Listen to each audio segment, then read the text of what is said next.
എന്റെ കാര്യം പോക്കായി. സൂക്ഷിച്ചു പറയണം പിള്ളേരുള്ള സമയത്ത് അവരിതെല്ലാം നോക്കിക്കൊണ്ടിരിക്കുകയാണ്. ഷാഹിദിനെ അപ്ഡേറ്റ് ചെയ്യണം. എനിക്ക് നിങ്ങളോട് തരാനുള്ളത്, നിങ്ങൾക്ക് ഇഷ്ടപ്പെട്ട വിഷയത്തെ പാഷനേറ്റ് എടുക്കണം. ഭയങ്കരമായിട്ട് അതിനോടൊരു ആഭിമുഖ്യം നിങ്ങൾക്കുണ്ടാവണം. അതിലെ പുതിയ കാര്യങ്ങൾ അന്വേഷിച്ചു പോകാനുള്ള ഒരു മനസ്സ് രൂപപ്പെടുത്തിയെടുക്കണം. എവിടെ ചെന്ന് ആരോടും പറയാൻ പറ്റുന്ന കാര്യങ്ങളാണ് ഇതൊക്കെ കേട്ടോ. ഇതൊന്നും വലിയ കാര്യമായിട്ട് എടുക്കണ്ട. ഇത് ഈ പറഞ്ഞ പോലെ നിങ്ങൾ കേട്ടത് ശരിയൊക്കെ തന്നെ. ഇത് വേറെ ആരുടെ ഏതൊരു വീഡിയോ അത് തന്നെ പ്ലേ ചെയ്താൽ നിങ്ങൾ കേട്ടത് ശരിയാണോ തെറ്റാണോ അല്ല ഇവിടുത്തെ വിഷയം. ശരിയാണ്, കേൾക്കുന്ന ഈ പറഞ്ഞ കാര്യങ്ങളൊക്കെ ശരിയാണ്. പക്ഷേ ഇവിടുത്തെ പ്രശ്നം എന്താണെന്ന് വെച്ചാൽ ഇവിടുത്തെ വിദ്യാഭ്യാസ സംവിധാനം എന്തെങ്കിലും സമ്പ്രദായം എന്ന് പറയുന്നത് വളരെ മോശമാണ്. ഇപ്പോൾ മുഖ്യമന്ത്രി എങ്ങനെ പ്രസംഗിച്ചാലും ഏത് മുഖ്യമന്ത്രി ഇതുവരെ പ്രസംഗിച്ചിട്ടുണ്ടോ അവരെല്ലാം വെറുതെ ഈ സിസ്റ്റത്തെ കറക്റ്റ് ചെയ്യാനുള്ള ഒരു ബോധം ഇല്ലാത്തതുകൊണ്ടാണോ അത് മനഃപൂർവ്വം ചെയ്യാത്തതാണോ എന്ന് എനിക്കറിയത്തില്ല. അതുകൊണ്ട് ഒന്നും പറഞ്ഞിട്ട് കാര്യമില്ലെന്നുള്ളതാണ്. കാരണം ഇവിടുത്തെ എഡ്യൂക്കേഷൻ സിസ്റ്റത്തിനകത്ത് ഇപ്പോൾ ഇയാൾ പറഞ്ഞ പോലെ നിങ്ങൾക്ക് താല്പര്യമുള്ള വിഷയത്തിലോട്ട് കയറി അങ്ങ് പഠിച്ച് അങ്ങ് ഉണ്ടാക്കാമെന്ന് പറയുന്ന ഒരു സാധനമൊക്കെ വർഷങ്ങളായിട്ട് എത്ര തലമുറയാണെന്ന് അറിയത്തില്ല. അമേരിക്കയിലൊക്കെ അങ്ങനത്തെ സിസ്റ്റം തന്നെയാണ് ഫോളോ ചെയ്യുന്നത്. എഡ്യൂക്കേഷൻ സിസ്റ്റം എന്ന് പറയുന്നത് അവർക്ക് അവരുടെ ഓരോ കുട്ടികളുടെയും കഴിവുകൾ തിരിച്ചറിഞ്ഞ് അതിന് വേണ്ടുന്ന ട്രെയിനിങ് കൊടുത്ത് അവരെ നല്ല രീതിയിൽ ഡെവലപ്പ് ചെയ്തുകൊണ്ട് വരുന്ന പരിപാടിയാണ് നടന്നുകൊണ്ടിരുന്നത്.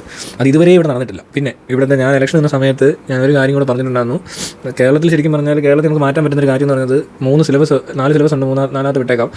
സ്റ്റേറ്റ് സിലബസ്, CBSE, ICSE ഇങ്ങനത്തെ 3 സിലബസ് വേണ്ട. ഒരേ ഒരു സിലബസ്, അത് ഇൻ്റർനാഷണൽ സിലബസ് ഏതാണോ നല്ലോണം ഏറ്റവും നല്ല ഒരു വിദ്യാഭ്യാസ സമുദായമുള്ള എഡ്യൂക്കേഷൻ സിസ്റ്റം ഏറ്റവും ടോപ്പായിട്ട് നിൽക്കുന്ന രാജ്യത്തിൻ്റെ കോപ്പി അടിക്കുക. അതിപ്പോൾ അമേരിക്ക, കാനഡയോ, കൊറിയയോ ഏത് സിസ്റ്റം ആണെങ്കിലും നമ്മൾ എടുക്കുക. അപ്പോൾ നല്ലൊരു എഡ്യൂക്കേഷൻ സിസ്റ്റം നമുക്ക് കിട്ടും. ഇൻ്റർനാഷണൽ സ്റ്റാൻഡേർഡ് മാത്രമേ എല്ലാ കുട്ടികൾക്കും കൊടുക്കാൻ പാടുള്ളൂ. അവരിരിക്കുന്ന സ്ഥലം വ്യത്യാസമായിരിക്കും, പക്ഷേ അവർക്ക് കൊടുക്കുന്ന പുസ്തകമോ അവർക്ക് കൊടുക്കുന്ന അറിവോ ഒന്നും ഒരിക്കലും വ്യത്യാസം ഉണ്ടാകാൻ പാടില്ല. അവിടെയാണ് ഏറ്റവും വലിയ ഡിസ്ക്രിമിനേഷൻ നടന്നേക്കുന്നത്. നമ്മളിവിടെ ജാതിയുടെ ഡിസ്ക്രിമിനേഷൻ ഉണ്ട്, മതത്തിൻ്റെ ഉണ്ട്, ലാംഗ്വേജ് ഉണ്ട്, കളറുണ്ട്, ഹൈറ്റ് വെയിറ്റ് ഉണ്ട്, തടിയാണോ വലിയാണോ എന്നൊക്കെ നോക്കുന്ന പല കാര്യങ്ങളുണ്ട്, ഡിസബിലിറ്റീസിൻ്റെ ഡിസ്ക്രിമിനേഷൻ, അങ്ങനെയൊക്കെ പറഞ്ഞ പോലെ ഒരുപാട് കാര്യങ്ങളൊക്കെ ഉണ്ട്. പക്ഷേ ശരിക്കും പറഞ്ഞാൽ അതിനെയൊക്കെ ഓവർകം ചെയ്യാൻ പറ്റും നമുക്ക് ഒറ്റ എഡ്യൂക്കേഷൻ സിസ്റ്റത്തിൽ എല്ലാവരും പഠിച്ചു കഴിഞ്ഞാൽ. കാരണം അത് കഴിയുമ്പോഴത്തേക്കും എല്ലാവരും ഒരേ സ്റ്റാൻഡേർഡിലാണ്. ഒരു ഇൻ്റർനാഷണൽ സ്റ്റാൻഡേർഡ് എന്ന് പറയുന്നത് അതെല്ലാവരും പഠിപ്പിച്ച് doctor, engineer, white college course മാത്രമല്ല. ഓരോരുത്തരുടെ കഴിവുകൾ നേരത്തെ ഐഡൻറ്റിഫൈ ചെയ്തിട്ട് ചിലർക്ക് ഫുട്ബോൾ കളിക്കാൻ, മെസ്സി ആവാനൊക്കെ പറ്റും. ഇവിടെ ക്രിക്കറ്റാണ് താല്പര്യമെങ്കിൽ ഓക്കെ, ഒരു സമയം കഴിയുമ്പോൾ ക്രിക്കറ്റ് കളിച്ച് അവരവരുടെ ക്രിക്കറ്റുകളുടെ ജീവിതമായി അങ്ങ് തുടർന്ന് പോകും. ഡാൻസാണ് താല്പര്യമെങ്കിൽ അങ്ങനെ എല്ലാവർക്കും ഇഷ്ടമുള്ള ഒരു അവരവർക്ക് താല്പര്യമുള്ളത് ചെറുപ്രായത്തിൽ തന്നെ ട്രെയിനിങ് കിട്ടി നല്ല മെച്ചപ്പെട്ട രീതി വരാം. അല്ലാതെ കതിരെ കൊണ്ട് വളം വെച്ചിട്ട് കാര്യമില്ല. ഇപ്പോൾ ഇയാളൊക്കെ പറയുന്ന കേട്ടവർക്കും ഇത് സ്കൂൾ തൊട്ട് ചെയ്യേണ്ട കാര്യമാണ്. കൊച്ചു ക്ലാസ് തൊട്ട് 6ാം ക്ലാസ് വരെ ഇൻ്റർനാഷണൽ സ്കൂൾസൊന്നും അങ്ങനെ പരീക്ഷയൊന്നുമില്ല. പഠിപ്പിക്കുന്നുണ്ട്, അവർ കളിച്ച് പഠിച്ചുകൊണ്ടിരിക്കുകയാണ്. അത് കഴിയുമ്പോൾ അവർ തീരുമാനിക്കും ഇവർ എന്ത് ടൈപ്പ് ഇവർ പഠിക്കാൻ പറ്റുന്ന കുട്ടിയാണോ, അത് അതിനെന്തെങ്കിലും കലയാണോ, എന്തെങ്കിലും സ്കില്ലാണോ, അപ്പോൾ അതിലേക്ക് ഡൈവേർട്ട് ചെയ്യാൻ പേരൻസിനെ അഡ്വൈസ് ചെയ്യുക. ഇതൊക്കെയാണ് സ്കൂളുകളുടെ പണി. മനസ്സിലായോ? അത് കഴിഞ്ഞ് കഴിഞ്ഞാൽ പിന്നെ അവർക്ക് അതിൻ്റേതായ ട്രെയിനിങ്ങാണ് പിന്നെ കിട്ടുന്നത്. സ്പോർട്സ് ആണോ, ഗെയിംസ് ആണോ, അതോ അത്ലറ്റിക്സ് ആണോ, അതോ ഇനി എന്തെങ്കിലും കലാരൂപമാണോ, അല്ലെങ്കിൽ മെഡിസിൻ ആണോ, ജോഗ്രഫി ആണോ, അതൊക്കെ അവർക്ക് ഇൻട്രസ്റ്റ് ഉള്ള സബ്ജക്റ്റുകളിലേക്ക് അവർ അന്നേ ഡൈവേർട്ട് ചെയ്ത് മാക്സിമം അവരെ സപ്പോർട്ട് ചെയ്തുകൊണ്ട് കൊണ്ടുവരുന്ന ഒരു എഡ്യൂക്കേഷൻ സിസ്റ്റം കാലാകാലങ്ങളായി ഡെവലപ്ഡ് കൺട്രീസിലുണ്ട്. അവിടുത്തെ കുട്ടികൾക്ക് ഇത്ര സ്ട്രെസ് ഇല്ല, മാത്രമല്ല ജോബ് സ്ട്രെസ്സും കുറഞ്ഞിരിക്കും. കാരണം അവർക്ക് താല്പര്യമുള്ള ജോലികളാണ് അവർ ചെയ്യുന്നത്. അങ്ങനെ അവരുടെ ഹാപ്പിനെസ് ഇൻഡെക്സ് എന്നൊക്കെ പറഞ്ഞ സാധനം മുകളിലോട്ട് പോകുന്നു. അവിടുത്തെ ആളുകൾ നല്ല രീതിയിൽ ജീവിക്കുന്നു, നല്ല ചുറ്റുപാടുകളാകുന്നു, സമാധാനം, സന്തോഷമുള്ള അന്തരീക്ഷത്തിൽ വൃത്തിയും വെടുപ്പും അതുപോലെ തന്നെ ക്ഷമയും ഈ സിവിക് സെൻസും എല്ലാം ഡെവലപ്പ് ആവും. ഇതെല്ലാം അതിൻ്റെ പാരലായിട്ട് അവർ ഡെവലപ്പ് ചെയ്യുന്നുണ്ട്. ഇവിടെ കിടന്നുകൊണ്ട് ഈ പറയുന്നതൊക്കെ കേൾക്കാൻ നല്ല രസമാണ്. പക്ഷേ ചുമ്മാ ഈ പ്രസംഗോത്സവത്തിനൊക്കെ പോയി നിന്നിട്ട് വല്ല കലാതിലവാകാൻ കൊള്ളാം. ഇങ്ങനത്തെ ഒക്കെ പ്രസംഗം പഠിച്ചുകൊണ്ട് നടന്നു കഴിഞ്ഞാൽ ഭയങ്കര പാഷനേറ്റ് ആയാൽ മതി. ഇതൊക്കെ കേൾക്കുമ്പോൾ ഒരു പുളകമൊക്കെ ഉണ്ടാകും. പക്ഷേ കാര്യമില്ല. പുളകം കൊണ്ട് വീട് വരെ എത്തുമ്പോൾ അപ്പോൾ അതിൻ്റെ പരിപാടി കഴിയുക. പക്ഷേ അത് പോരാ.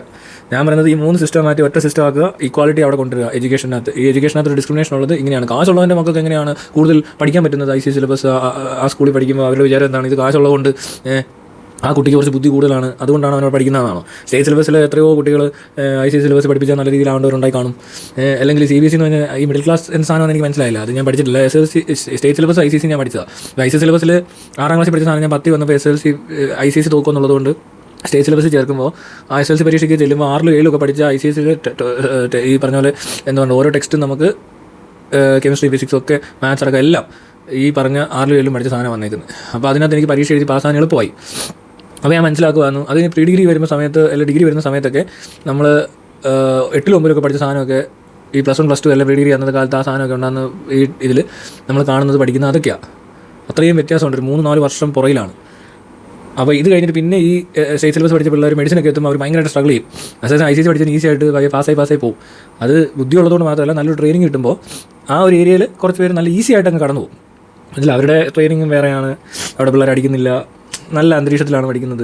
അപ്പോൾ അത് എല്ലാവർക്കും ഒരുപോലെ കൊടുക്കുക എന്നുള്ളതേ ഉള്ളൂ. എല്ലാവർക്കും ഒരുപോലെ കൊടുക്കുക. അതിന് പണമല്ല എൻ്റെ മാനദണ്ഡം, അല്ലെങ്കിൽ കാസ്റ്റോ അല്ലെങ്കിൽ അവർ ജീവിക്കുന്ന ചുറ്റുപാടൊന്നുമല്ല.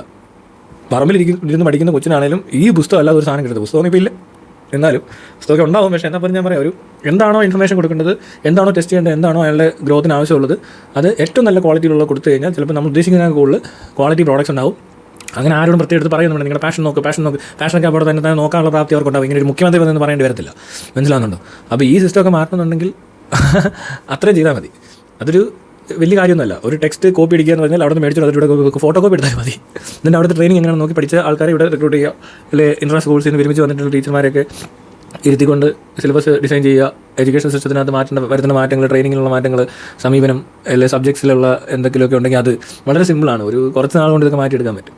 അത് വലിയ ആന പണിയൊന്നുമില്ല. 1-2 വർഷം എടുത്തോട്ട് അപ്പോഴും പിന്നെ നമുക്ക് കിട്ടുന്ന പ്രോഡക്ട്സിനെ പറ്റി ഒന്ന് ആലോചിച്ച് നോക്ക്. ഹൈ ക്വാളിറ്റി ഇൻ്റർനാഷണൽ സ്റ്റാൻഡേർഡുള്ള കുട്ടികൾ, പല ഭാഷകളൊക്കെ സംസാരിക്കുന്നവർ, ചെറുപ്പം തന്നെ നല്ല രീതിയിൽ ഇംഗ്ലീഷൊക്കെ സംസാരിച്ച് ഏത് ലോകത്തിൻ്റെ ഏത് മൂലയ്ക്ക് പോയാലും എഡ്യൂക്കേഷൻ്റെ പ്രശ്നം ഉണ്ടാവാത്ത, അല്ലെ അത്രയും അങ്ങനെ ഒരു സ്ഥലത്ത് ചെല്ലുമ്പോൾ ഒരിച്ചിരി താന്നു പോകുന്ന തരത്തിലുള്ള ആളുകളല്ലാത്ത ക്വാളിറ്റിയുള്ള വെൽ എഡ്യൂക്കേറ്റഡ് ആൻഡ് എക്സ്പീരിയൻസ്ഡ് ആയിട്ടുള്ള ആൾക്കാരെ ഇന്ത്യയിൽ നിന്ന് സപ്ലൈ ചെയ്യേണ്ട ആവശ്യമില്ലേ. ഈ ജാതിയും ഈ മറ്റേതൊക്കെ ഈ ഇട്ടാവട്ട ഇവിടെ നിന്ന് മാറിക്കഴിഞ്ഞാൽ പോയി. പക്ഷേ അപ്പോഴും ഇന്ത്യൻസ് പുറകെ നിൽക്കുന്നത് അവരുടെ ഇത്തിരി ക്വാളിറ്റിയിലും ക്വാളിഫിക്കേഷനിലുമാണ്. മനസ്സിലായില്ലേ? ഈ ഇതിനകത്തുള്ള വർക്കിൻ്റെ എഫിഷ്യൻസി കൂടുന്നതിനനുസരിച്ച്, എക്സ്പീരിയൻസ് കൂടുന്നതിനനുസരിച്ച് ജോലിക്ക് ശമ്പളം കൂടും, പദവികൾ കയറി പോകും. പക്ഷേ ഒരു സ്റ്റാർട്ടിംഗ് സ്റ്റേജ്, പക്ഷേ അത് എൻ്റെ വരെയൊക്കെ ഒരു ക്വാളിറ്റി എപ്പോഴും ഒരു എൻ്റെ വരെ കാണും ഒരു മനുഷ്യന്. അത് സ്കൂളിൽ നിന്ന് കിട്ടുന്ന സാധനമാണ്. അത് ഇവിടെ പല തട്ടിലാണ് കൊടുത്തേക്കുന്നത്. അതാണ് ഇവിടുത്തെ ഡിസ്ക്രിമിനേഷൻ്റെ ഏറ്റവും വലിയ ഡിസ്ക്രിമിനേഷൻ. ആരാണ് തീരുമാനിച്ചതെന്ന് എനിക്കറിയത്തില്ല. പാവപ്പെട്ടവൻ്റെ വീട്ടിലെ കുട്ടിക്ക് ബുദ്ധി കുറവാണ്.